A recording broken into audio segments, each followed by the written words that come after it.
thinking, why don't you get 500 staff with you and you go to a meeting? I'll tell you why.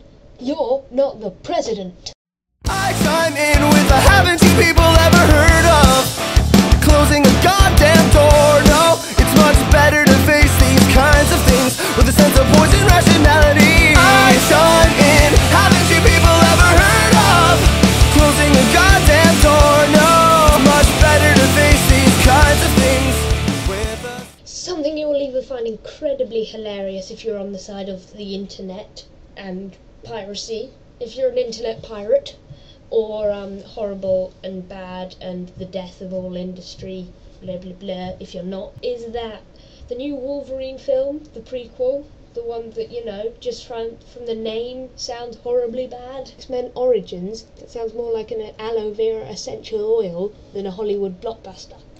An almost completed version of the film has been leaked onto the internet almost a month before its general release. Yes, that means if you follow the link in the sidebar, there's no link in the sidebar, but if I knew where it was, or, you know, if it hadn't been removed already, there would be, then you could have watched it for free. Isn't that brilliant? Obviously, this is yet another kind of fuel for the fire of the music/film industry, who say that the internet is ruining their business. If you're in the UK and have ever enjoyed comedy as a whole, you should have watched Red Dwarf. That was on about 20 years ago, but now it's back.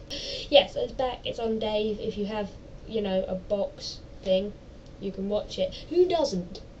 I want to see anyone who's not over the age of 78 who only has those 5 channels. It's back on, and I'm not sure, because it was very good and it ran for a long time, and from all, I thought all of it was funny. I haven't seen all of it, but from what I saw, it was very funny, and this could be one of those things where they ruin it. But we'll have to see. I'll be watching it, and I recommend that you watch it also. It's on over Easter, so next week it will start. Also, in an act of sympathy towards Britain, the 20 leading nations decided to meet there to discuss the economy. I like that, because last time it was the G8, so now they've just kind of, you know, opened the floodgates, let a few more of those nations in. I've just been given some shampoo, which is nice. That's good, isn't it? They've decided to let their inbred half-cousins come to Christmas this year. So, last time they were out, they were discussing the environment, and obviously lots of decisive action has been taken since then. This time, financial crisis, which obviously they'll pay a bit more attention to, because the majority of them are backed by big business in car and cigarettes. Yeah, the two things worst affected by the credit crunch: your cars and your cigarettes. They're both high-duty, expensive goods.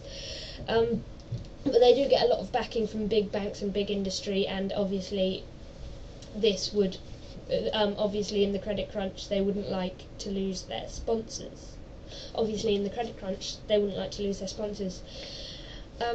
So Obama, credit to him. You can see Obama, credit to him. You can see how he got where he got. He's not a procrastinator, is he?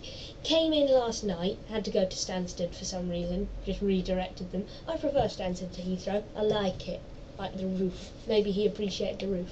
Got on a helicopter to stay overnight at the US Embassy. And then this morning he had breakfast with Gordon Brown, and my sympathies go out to him for that.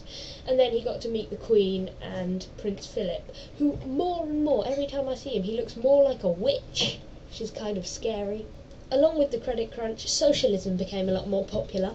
So it's back in fashion, and there are huge protests outside the building with all these people who basically think that capitalism has failed them and they don't like these world leaders. What's brilliant, I think, though, is that France and Germany have threatened to walk out. They've basically said, I'm not doing it, because they don't think it's negotiable, the financial crisis. They don't like the way things are going, and they are threatening to leave, meaning that the G20 may tomorrow be called the G18.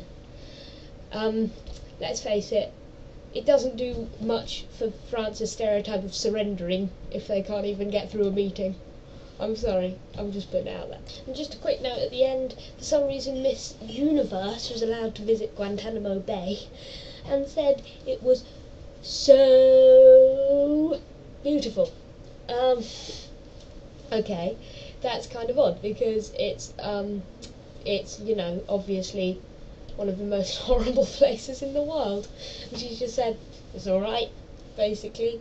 But let's face it, you know, let's not just listen to the educated journalists and media professionals.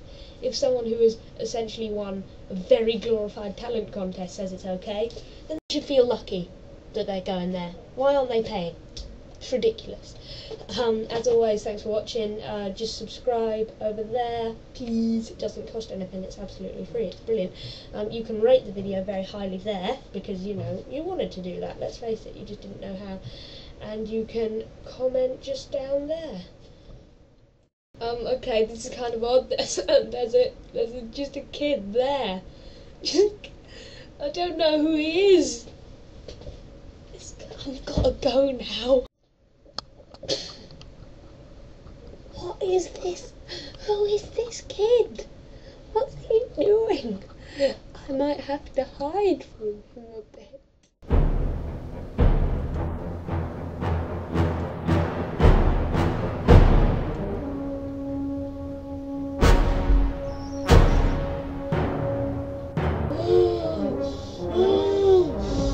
It's a phone!